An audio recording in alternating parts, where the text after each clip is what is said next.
안녕하세요. 회생파산 전문 유익상 변호사입니다. 오늘은 개인회생 진행하시거나 개인회생 진행을 고민하시는 분들께서 가장 궁금해하시는 것 중에 하나입니다. 개인회생 절차 진행할 때 그 회생위원은 도대체 어떤 역할을 하고 어떤 부분들에 주로 관심을 갖고 살펴보는 것일까? 질문 많이 주시는데요. 오늘 서울회생법원의 회생위원 직무편람 기준으로 어떤 부분들이 중점사항이고 회생위원의 주요 역할은 무엇인지 한번 살펴보도록 하겠습니다.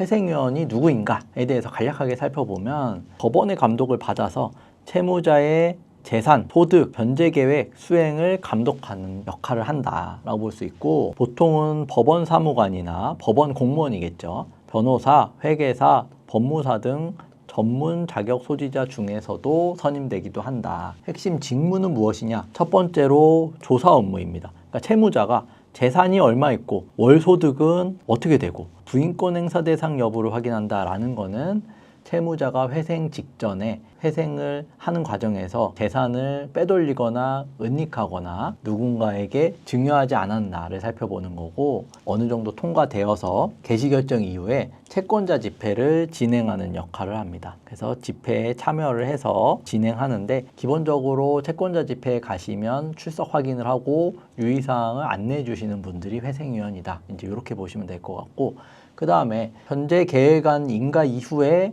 이제 변제금을 채무자들이 잘 내고 있는지, 만약에 잘 내고 있지 않다라고 하면은 사건을 진행할 의지가 없는 걸 수도 있고 진행할 능력이 안 되는 걸 수도 있으니 이 부분을 확인을 해서 법원에 보고를 하고 개인회생 진행이 어렵다라고 생각하면 이제 폐지 결정을 내리기도 해야 되는데, 이런 사항들을 감독하거나 보고하는 역할을 한다라고 볼 수 있겠습니다. 회생위원 역할과 자세에 대해서는 직무편람에 이제 써져 있는데, 그 내용을 간략하게 살펴보면 공정한 절차 진행, 당연한 거겠죠. 채권자, 채무자 사이의 중립적인 위치에서 채권자의 이익도 살펴야 되고 채무자의 권리, 권익도 보호해야 되기 때문에 그 둘 사이에서 공정하게 이제 절차를 조정하는 역할을 한다라고 보시면 될 것 같고, 채무자의 재산, 수입, 변제 계획안 등에 대한 쟁점에 대해서 법원에 이제 검토 의견을 내거나 검토 보고서를 올리기 때문에 판사와 의식을 공유하고 긴밀히 소통한다. 이 역할을 볼 수 있고, 이 부분은 이제 서울회생법원에서 주로 시행되고 있는데, 특히나 이제 사건의 변호사가 아닌 불법 사무장이나 브로커 개입 의심 사례들을 내부적으로 조사를 하고 있거든요. 그래서 이런 사례들을 수집해서 절차의 신뢰도를 역할을 높인다. 이제 이렇게도 회생위원 직무편람에 기재되어 있기도 합니다. 그럼 도대체 회생위원은 어떤 부분이 관심이 있냐? 신청 단계에서는 일단 관할 위반 여부를 봅니다. 그러니까 많은 분들께서 서울회생법원이 유리하다라고 이제 알고 계시니까 실제 서울에 거주하거나 직장이 없음에도 주소지만을 옮겨서, 아니면 뭐 주소지조차도 되어 있지 않은데 서울로 접수할 수 있는 방법이 없을까, 이제 이렇게 고민하시는데,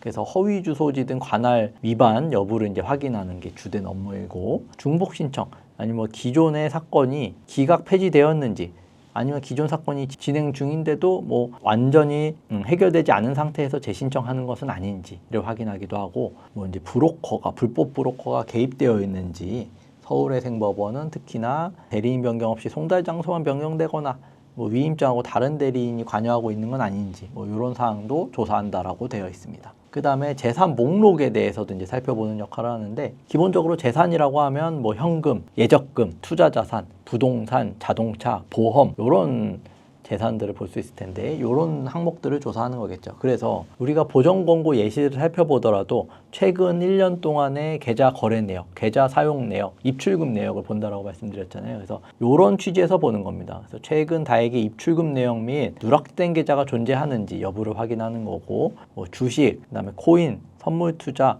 보유하고 있다면 얼마나 보유하고 있는지, 만약에 손실을 봤다면 어떻게 손실을 받고 요걸 처분해서 팔았다라고 하면은 그 돈은 현재 어디로 갔는지를 살펴본다라는 거고요. 부동산이나 보험 같은 경우에는 배우자 명의로 되어 있는 경우에도 채무자의 기여도가 어느 정도인지, 그 다음에 보험은 만약에 해약한다라고 했을 때 해약 환급금은 어느 정도 나오는지, 부동산 시세는 적정하게 평가됐는지를 살펴보는 역할을 한다라고 볼 수 있습니다. 그 다음에 소득 관련해서도 우리가 월 소득은 얼마입니다 라고 변제계획안에 산정해서 제출을 하지만, 그 소득이 실질적으로 들어오고 있는 소득인지, 계산 자체가 제대로 되었는지, 과다하거나 아니면 과소하게 기재된 건 아닌지를 평가할 수밖에 없겠죠. 그래서 보통 어떻게 점검을 하냐면 최근 취업자분들 같은 경우에는 과거의 경력 대비해서 너무 낮아진 거 아니냐, 회생을 위해서 고의적으로 소득을 지나치게 낮춰서 신청한 거 아니냐, 이런 사실들을 보거나 뭐 직장을 이제 이직하신 경우에도 급여가 급격하게 변했다라고 하면 일반적으로 급여를 높여서 이직하는 게 보통인데 말도 안 되게 급여를 낮춰서 이직한 경우다라고 하면 회생을 위해서 일부러 낮은 급여로 이직한 게 아니냐를 살펴보는 거고, 영업소득자분들 같은 경우에도 뭐 매출을 누락한다거나 과다한 비용 처리로 소득이 적게 잡힌 건 아니냐, 이런 부분들을 이제 살펴보고, 배우자의 소득 여부나 부양가족 분담의 적정성에 대해서도 살펴본다.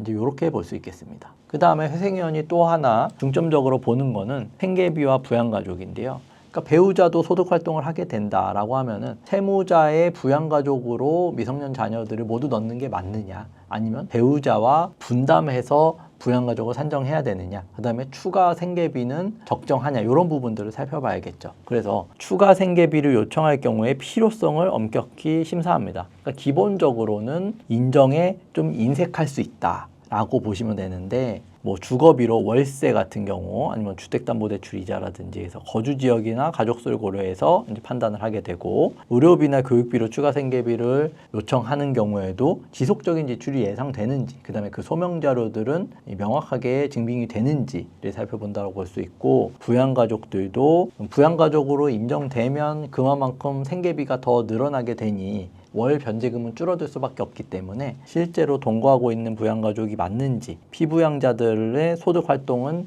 하고 있는 것인지 여부도 살펴보는 게 주 관심사다라고 볼 수 있겠습니다. 그 다음에 어떻게 보면 가장 중요한 역할이고 이 부분 때문에 변제금이 크게 달라질 수 있다고 볼 수 있는데, 최근 채무와 사용처에 대한 조사입니다. 대부분의 경우에는 신청 직전 1년 이내에 발생한 채무가 어떻게 되는지 를 보는데, 경우에 따라서 재판부나 법원에 따라서 최근 신청 직전 2년 이내에 발생한 채무를 조사하기도 하고, 주로 조사하는 거는 도박, 게임, 낭비, 그 다음에 특정 채권자한테만 편파 면제하지는 않았는지, 그 다음에 현금 인출이 지나치게 많아서 그 사용처가 소명이 안 되는지 여부를 집중적으로 살펴본다라고 볼 수 있겠고, 그 다음에 변제 계획의 적정성 같은 경우는 변제 계획안은 그럴싸하게 냈지만 실질적으로 채무자의 소득이나 이제 생계비 지출 현황 등으로 봤을 때 수행 가능하겠냐 여부도 살펴봐야 되거든요. 수행 가능성, 채무자가 실제로 3년이나 5년 동안 수행할 수 있는 현실적인 계획이냐, 이 부분을 살펴보고,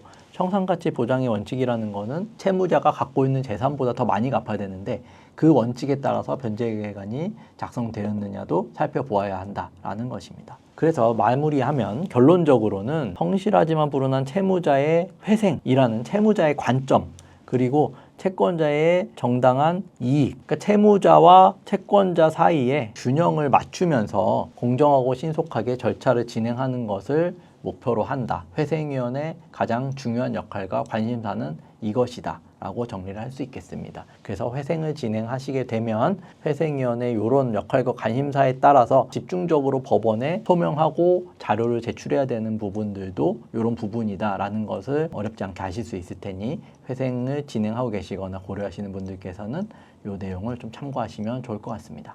감사합니다.